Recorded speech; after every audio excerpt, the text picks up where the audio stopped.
And now, a tale well calculated to keep you in suspense.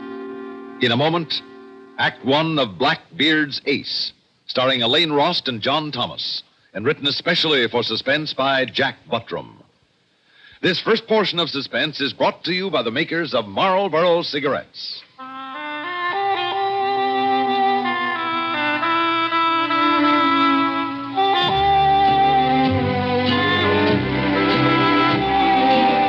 Why don't you settle back and have a full-flavored smoke? Have a Marlboro.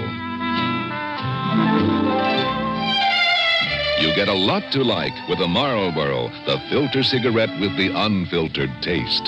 Try Marlboro.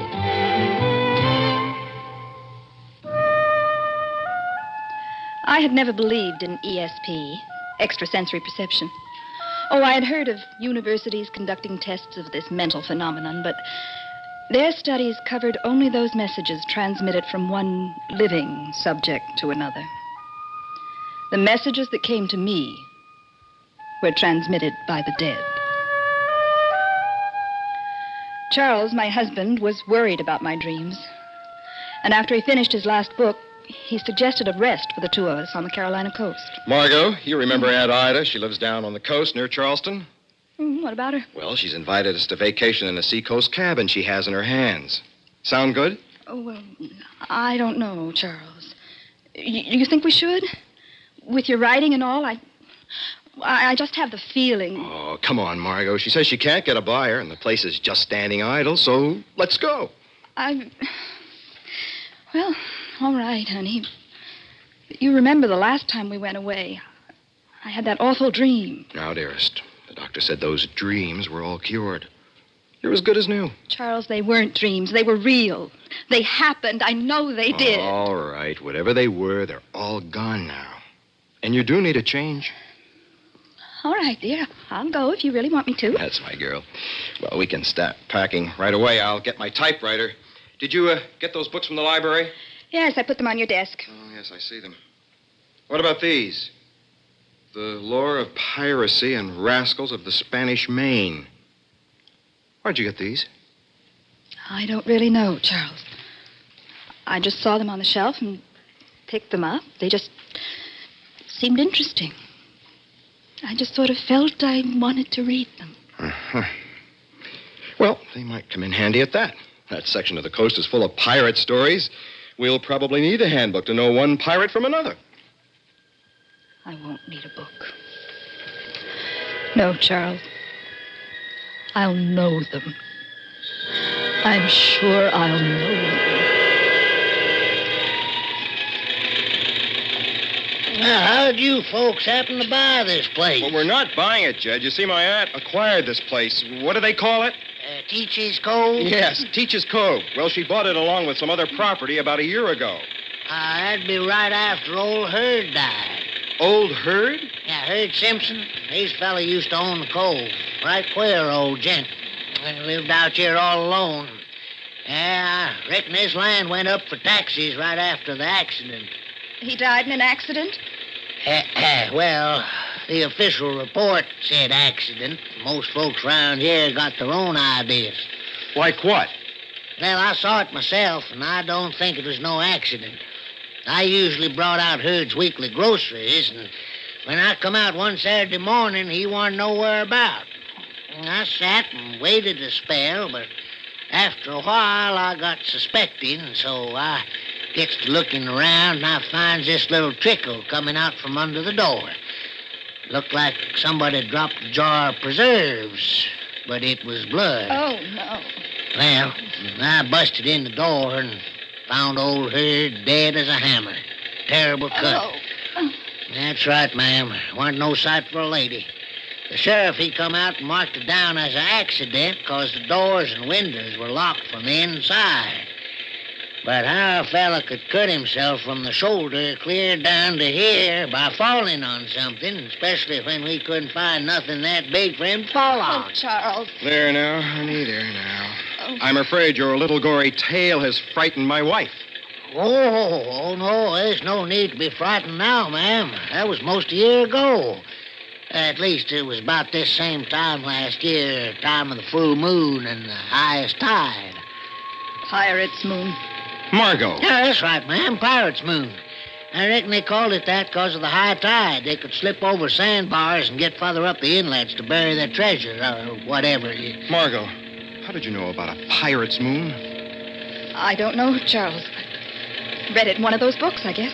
Well, there's the cove, right up our ahead. It's a nice-looking place. The way you were talking, I expected to see a tumble-down shack. Oh, old Hurt, he was a pretty good fella keeping the place up. Yeah. Well, here we are.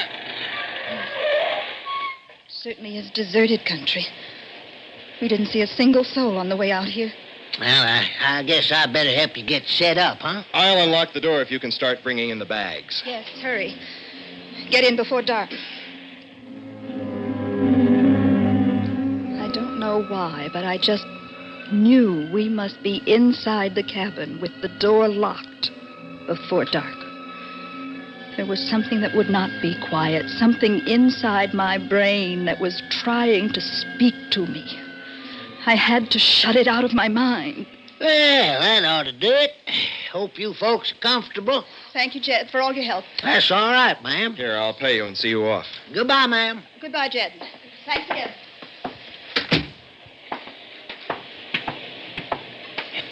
I didn't want to say anything in there, but my wife's been ill. Oh? Well, not physically, but, well, she has periods of, well, hearing people who aren't there. Hearing people? Do you get what I mean? Yes, sir. I think so. She's might, edgy. Exactly. I know we originally arranged for you to come out at the end of the week and pick us up, but I think you'd better come back sooner. You know, if she should have a relapse. Well, I wouldn't want to keep her out here any longer than absolutely necessary. Uh-huh. Well, I reckon I could make it out, the day after tomorrow. Oh, that'd be fine, Jed. Here's your money for this trip. Oh, thank you, sir. Oh, Mr. Reed, Yes? if I was you, I wouldn't go taking any moonlight strolls around Teach's Cove. It's best to be in after dark. I determined that my husband should see no abnormal sign in me. I laughed. I acted gay. I ignored the feeling and the thoughts that kept trying to force their way into my brain. Darling, look. Look through the window. How beautiful that sunset. The tops of those clouds are still in the sunlight, the base in the dark. It's the way I feel sometimes. What? Nothing. Margot, do you know where I put those books?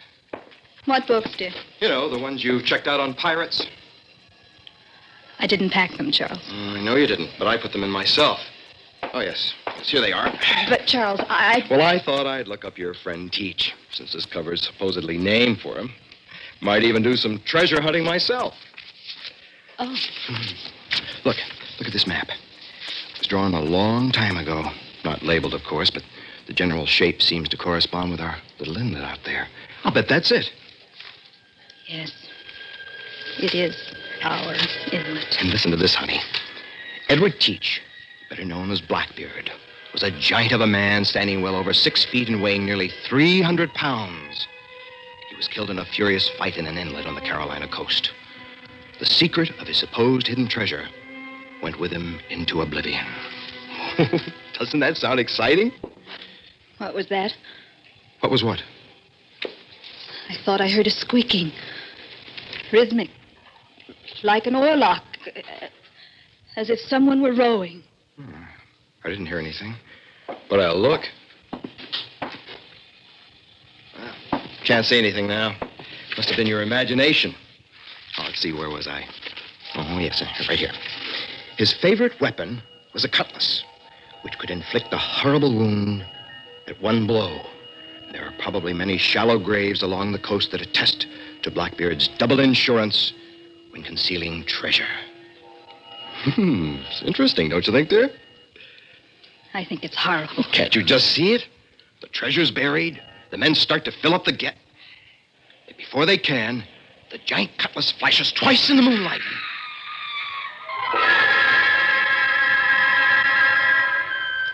Charles rushed out to investigate that scream. I knew he would find nothing. But at least it was a relief to know I'd not just imagined it. Charles had heard it too. Next morning, there was no indication of the mysterious sounds of the night before. Only a lingering dread in my mind, for I knew that night would fall again. Oh, it's just what we need. Sun, sky. What about the scream last night? Well, it's probably a swamp cat or something. We were reading about pirates and such. Our imaginations coincided with a perfectly natural sound. Charles, imagination? Coincidence? Well, I don't believe it was Blackbeard's ghost guarding his treasure, if that's what you're leading up to. I hadn't mentioned it at all. Well, I just know it's on your mind. Say, what's that over there? What? That piece of iron sticking up out of the sand. Looks like part of a small boat's anchor. Looks pretty ancient. Let's dig it out. Charles, I don't think we should. Oh, for Pete's sake, why? It's broad daylight. Come on. What's this? Looks like a piece of ivory. Heart-shaped. Black diamond shape inlaid in the middle. You ever see anything like it? No, Charles. I wonder if it's valuable. It's a funny little thing. Just one hole in it down near the point of the heart. It's evil, Charles. It's evil. Throw it away. Oh, Margot, don't get excited over a little bit of ivory. It might be valuable, that's all. Evil, Charles. It's evil. Evil. Evil. A planchette. A planchette. What? It's an ivory planchette. Used to communicate with the dead. Take it easy, honey. The small hole is for the insertion of a writing instrument. There are 2 small casters attached to it. You place it on a piece of paper, let the hands rest lightly on top, and it writes messages. Evil messages. Evil. Evil. Here, darling. Lie down on the bed. Here's something to drink. It'll help you rest. Make you feel better. There now. Now, what kind of evil messages are you worried about? What? You were just telling me about messages from the dead. What were they? I don't remember. Well, you just said something about this planchette, right?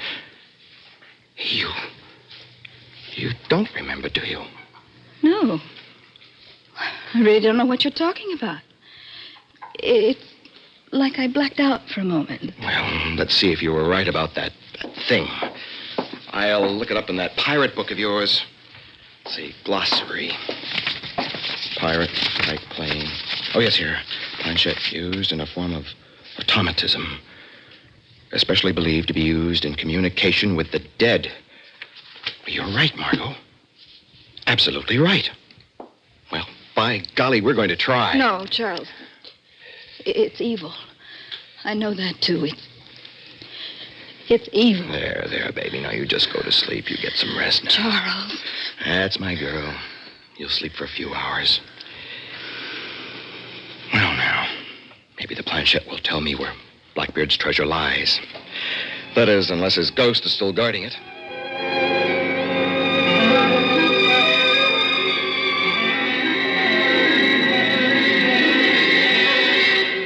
Charles? Charles, where are you? Right here, darling. Charles, the planchette. Did you... No dice, baby. Old Blackbeard just won't tell me where his treasure is. I fixed up the little plaything there, put a pencil in, sat for over an hour with my hands resting on it, waiting for it to write on the paper. Still blank. I'm glad. I guess the way those things really work is your muscles finally get tired, and you write out the messages that are already in your brain. Maybe so, Charles. But how do the messages get in your brain in the first place? Don't ask me. Ask old Blackbeard.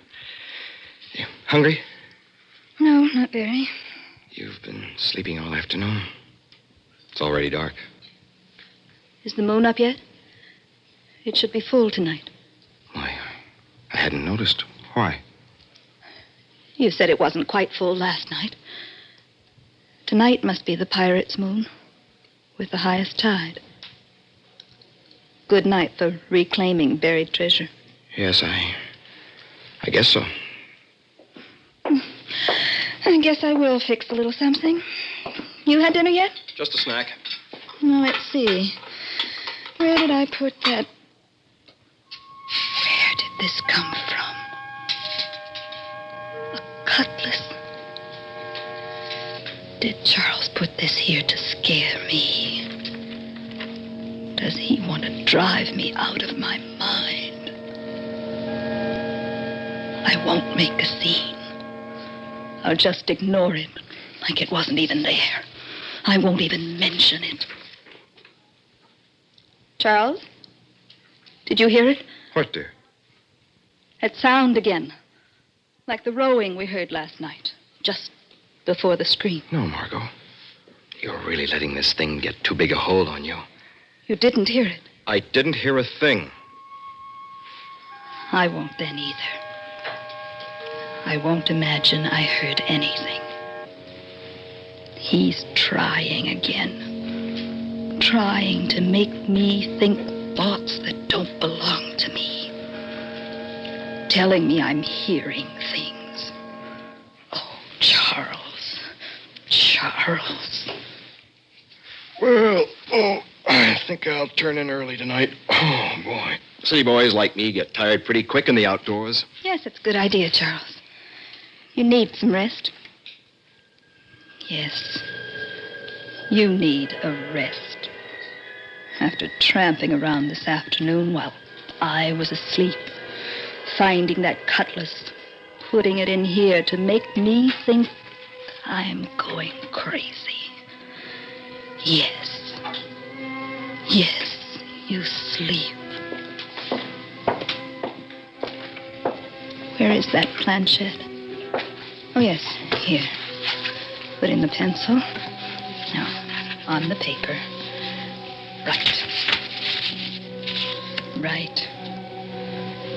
Write out the message that is in my brain.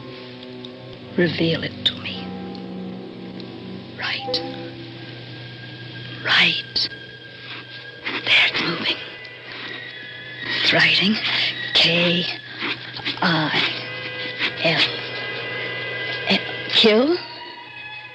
Kill whom? Why? C-H-A-R-L. No. No, why should I kill Charles? He's my husband. He takes care of me. He keeps me... Wait a minute. Does Charles think I'm crazy? Y-E-S. What was that? Did you hear something, Charles? Yes, I thought I did. Something like we heard last night. Don't you think it's your imagination, Charles? There. There, you must have heard it that time, Margot. Didn't you? Really, Charles, you've been awfully jumpy lately. Margot, what's the matter with you? Nothing, Charles. Absolutely nothing. I've just been using the planchette. You have. Here, let me see this paper. Is this what the planchette wrote? Yes. It says, kill Charles. Yes. Margot, what does this mean? Are you crazy? I don't know, Charles. Is that what you want me to be? Did you put this in the kitchen so I would think Blackbeard had been here? Margot, what are you doing with that thing? Put it down. You could hurt yourself. Do you want me to say I'm crazy, Charles? Do you want me to say that I've been talking to Blackbeard and he wants me to keep you from disturbing his treasure? Is that what you want me to say, Charles? I don't... Margot, stay back. Put that down. Margot! Ah!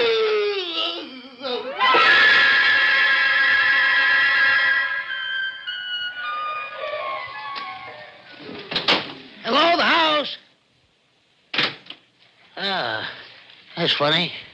Nobody seems to be around. Mr. Reed said I should come out and check on things today. I guess I'll just take a look.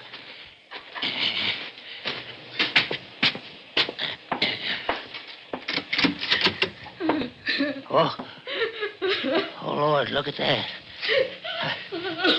Now, there, Miss Reed. There now. I'm here to help you. No use to cry no more right now. Jed, it's horrible. Yes, ma'am. It sure is. Now, come on, let's go outside, away from all this, huh? Now, why don't you tell me all about it, huh? How it happened? I don't know. The last thing I remember, yesterday, Charles gave me a sedative to make me sleep. I had horrible nightmares all about blood. Then this morning I woke and found this. Now, ma'am, it won't do no good to cry no more. It sure is terrible. Terrible cut. What? Terrible cut your husband had there. Terrible, just like the one Hurd had. Hurt Simpson? Yes, ma'am. Of course, you wouldn't know it unless you've seen them both like I have, but them cuts are almost identical. Exactly alike. What's that you're hanging on to? This? Yeah. I don't know. We found it on the beach yesterday. Yeah. That's mighty hard to explain. Old Hurd had one of them things, too. He did? Yeah. Practically had to pry his fingers off of it. Funny little things, ain't they? But I thought I thought mine was the only one. Oh, no, ma'am. Some kind of gambling ship, I reckon, sunk out there a couple of years ago, and ever since then, them things been washing ashore. Then they're not valuable as antiques or anything. Oh, shucks, no, ma'am. They got so plentiful around here, folks got to calling them Blackbeard's ace. Not much use to them, I reckon. No, Jed. Not much use. Not much use to him at all. Except to Blackbeard.